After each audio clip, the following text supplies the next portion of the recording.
Hello friends, class 12 में chemistry का important question बताने जा रहे हैं। इसमें 5 या 6 नंबर आप लोग का क्लियर हो जाएगा। अगर वीडियो को शुरू से अंत तक आप लोग जुड़े हैं तो आप लोग का पूरा कंसेप्ट क्लियर हो जाएगा। जो क्वेश्चन एक एक नंबर दो दो नंबर में आता है तो 5-6 नंबर का ऐसा क्वेश्चन मैं बताने जा रहा हूँ जो आपके बोर्ड एग्जाम में पूरा सीधे देखने का चांस बनेगा और सरल तरीका और आसान भाषा में हम सिखाएंगे। तो देखिए, कह रहा है कि 6 लीटर जल में 116 ग्राम नमक का मोल ज्ञात कीजिए। जब भी मोल कहेगा ज्ञात करने के लिए तो मोल का फॉर्मूला लगाएंगे हम लोग। मोल का फॉर्मूला होता है मोल बराबर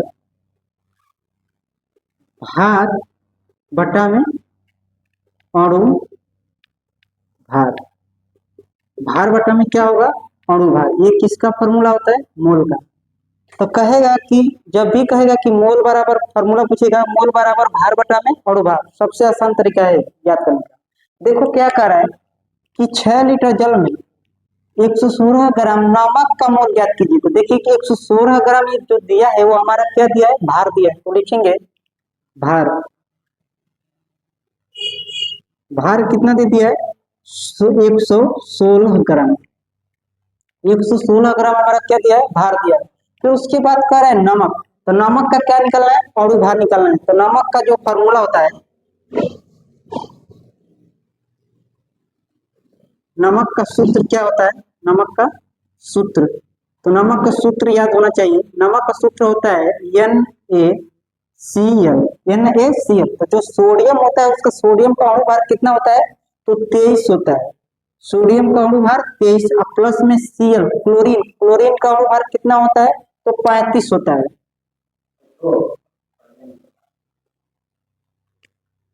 क्लोरीन का अणु भार कितना होता है? 35।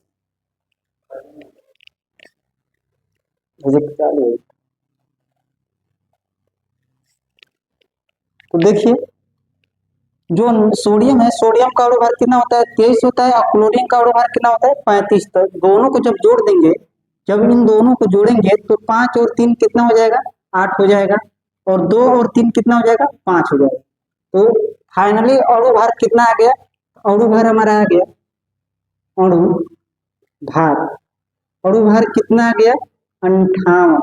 अणु भार कितना आ गया? 58। और मोल कितना? भार कितना दिया है? 116। तो मोल निकालना है तो मोल बराबर लिखेंगे मोल बराबर भार। भार कितना दिया है? 116। तो लिखेंगे 116। और बट्टा में क्या है? अणु भार। अभी अणु भार कितना निकाले हैं? 58। तो लिखेंगे 58। ये बताइए, मोल मोल बराबर, जब 58 में 116 से भाग देंगे तो कितने बार में जाएगा? 58 दूना के 116। तो मोल कितना आ गया? मोल हमारा आ गया 2। तो उम्मीद करते हैं कि समझ में आया होगा। एक एक क्वेश्चन देखते जाइए, पूरा वीडियो, और आप लोग के बोर्ड एग्जाम में पूरा आने का ऐसा क्वेश्चन चांस रहेगा। क्वेश्चन नंबर दूसरा का देखते हैं।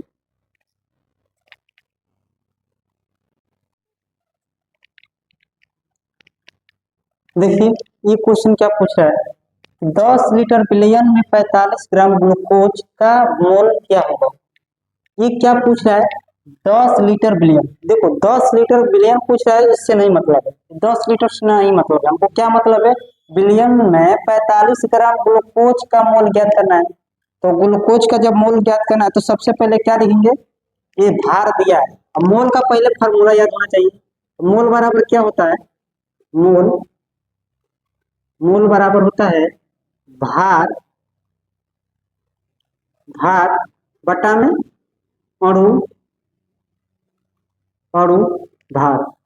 भार बटा में अणु भार। ये किसका फॉर्मूला होता है? मोल का फॉर्मूला होता है। मोल का फॉर्मूला आप लोग को याद हो गया होगा। देखिए क्या कह रहा है? 45 ग्राम भार दिया है। तो लिखेंगे भार। भार कितना दिया है? 45 ग्राम। तो लिखेंगे 45 ग्राम। 45 ग्राम ये क्या दिया? हम लोग का भार दिया। और बोल रहा है कि ग्लूकोज का रहा था। ग्लूकोज का सबसे पहले फॉर्मूला याद होना चाहिए। तो ग्लूकोज का फॉर्मूला होता है C6H12O6। C6H12O6 ये याद होना चाहिए। तो देखिए कार्बन जो है, कार्बन का अणु भार कितना होता है, तो कार्बन का अणु भार कितना होता है, 12 होता है। और फिर गुणा कितना दिया है, 6, तो लिखेंगे 6, बीच में कुछ का चिन्ह नहीं रहेगा तो प्लस लगा देंगे H। हाइड्रोजन का अणु भार कितना होता है, तो हाइड्रोजन का अणु भार 1 होता है, तो लिखेंगे 1 अकुड़ते कितना, 12, फिर प्लस का चिन्ह लगाएंगे। ओ ऑक्सीजन, ऑक्सीजन का अणु भार कितना होता है, तो ऑक्सीजन का अणु भार होता है 16, तो लिखेंगे 16 और गुणा कैसे 6। तो देखिए 12 में जब 6 का गुणा करेंगे तो 12 6 के 72 हो जाएगा, प्लस का चिन्ह लगा देंगे। 12 में 1 का गुणा करेंगे तो 12 हो जाएगा, और प्लस 16 में 6 का गुणा करेंगे, 16 6 के 96 हो जाएगा। तो देखिए 6 और 2 कितना हो जाएगा, 8, 8 2 कितना हो जाएगा, 10, 10 को 0 और हासिल कितना बचेगा, 1 बच जाएगा। फिर देखिए ये देखिए 7 और 1 कितना हो जाएगा, 7 1 8, 8 8 8 और 9 कितना हो जाएगा, 17, 17 1 18, टोटल कितना हो जाएगा 180। ये 180 क्या निकला है, अणु भार निकला है। तो लिखेंगे मोल बराबर भार बटा में अणु भार, तो लिखेंगे मोल, मोल बराबर भार कितना है, भार दिया है 45, तो लिखेंगे 45। फिर उसके बाद अणु भार, अणु भार अभी निकाले हम लोग 180, तो क्या लिख देना है 180। 45 से देखिए कटाइए, 45 से कम में 45 और 45 चौके कितना होगा 180। जब 4 में 1 से भाग देंगे तो नहीं जाएगा, तो 0 बढ़ा के दशमलव लगा देंगे, 10 हो जाएगा, 4 गुना के 8। फिर देखिए यहाँ पर हम भाग बता दे रहे हैं, 1 में कैसे देना है 4 से, तो भाग देंगे तो नहीं जाएगा, तो 0 बढ़ा के दशमलव लगा देंगे, तो यहाँ कितना हो जाएगा 10, तो 4 गुना के 8 हो जाएगा, कितना बचेगा 2 बचेगा, 4 में 2 से भाग देंगे नहीं जाएगा, तो फिर 4 5 20, 4 5 20 कट जाएगा, कितना आ जाएगा 0.25। तो मोल कितना आ गया, मोल, मोल बराबर आ गया 0.25। यही हम लोग का क्या है, मोल है। अगर यह आपको मोल निकालना आ रहा है तो समझिए कि बोर्ड एग्जाम में आराम से 1 नंबर 2 नंबर का जो भी क्वेश्चन आएगा आप लोग लगा लेंगे। और तीसरा नंबर हम क्वेश्चन देने जा रहे हैं, उसको हल कीजिए, अगर समझ में आ रहा है तो कमेंट में यस भी बोलिए। बोल रहा है कि 88 ग्राम CO2 में मोल ज्ञात कीजिए। क्या करें, 88 ग्राम CO2 में मोल ज्ञात करना है। तो 88 ग्राम CO2 में जब मोल ज्ञात करना है तो सबसे पहले तो हम लोग को मोल का फॉर्मूला लिखना पड़ेगा, जैसे बता रहे हैं वैसे ही एकदम हल कीजिएगा। मोल बराबर होगा, मोल, मोल बराबर क्या होगा, भार बटा में अणु भार, भार बटा में अणु भार। इस फार्मूला को आप लोग एकदम इजीली तरह से याद कर लीजिए ताकि आपके बोर्ड एग्जाम में आए तो फंसना मत। क्या करना है यार, मोल बराबर भार बटा में अणु भार। जब भी आप क्वेश्चन लगाए तो हड़बड़ाए ना, सिर्फ आराम से लगाए और आसानी से लगाए। देखिए क्या करे, 88 ग्राम मोल दिया है ना, ये हमारा भार दे दिया है, भार कितना दे दिया है 88 ग्राम।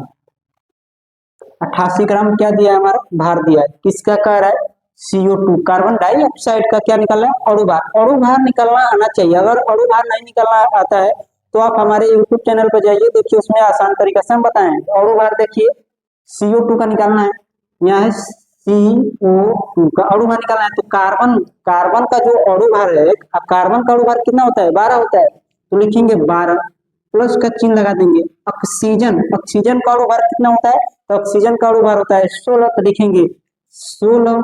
गुणा कैसे कराना है, 2 से, ये जो गुणा है, ये जो 2 है इसे गुणा करा देना है, तो 12 को 12 ही लिख देना है, प्लस का चिन्ह लगा देना है। 16 में जब 2 से गुणा कर देंगे तो 16 गुना कितना हो जाएगा 32 हो जाएगा, 32।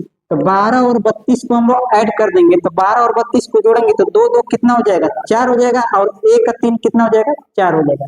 ये आ गया हम लोग का अणु भार। अणु भार कितना हो गया 44, अणु भार आ गया 44 और भार कितना दिया है 88 ग्राम। तो मोल बराबर क्या फॉर्मूला है, भार बटा में अणु भार। तो लिखेंगे मोल, मोल बराबर जो भार कितना दिया है, भार दिया है 88, तो लिख देना है 88 बटा में अणु भार। अणु भार अभी निकाले हैं, कितना हुआ है 44, तो 44 में जब 88 से भाग देंगे कब बार में जाएगा, तो मोल बराबर, मोल बराबर 44 गुना कितना होगा 88, यही आ जाएगा हम लोग का मोल। और अगला क्वेश्चन आप लोग को दे रहे हैं, कमेंट में बताइएगा। देख लीजिए फ्रेंड्स, जो आप लोग का क्वेश्चन है, 90 ग्राम ग्लूकोज में मोल ज्ञात कीजिए। ये कितना है? 90 ग्राम ग्लूकोज में मोल ज्ञात करना है। ऐसा क्वेश्चन पहले ही हम बताए थे और फिर ये क्वेश्चन आ गया कि 90 ग्राम ग्लूकोज में मोल ज्ञात करना है। तो जैसे आपको और समझ में आ जाए तो कमेंट में एस बोलना, अगर नहीं समझ में आएगा तो कोई बात नहीं।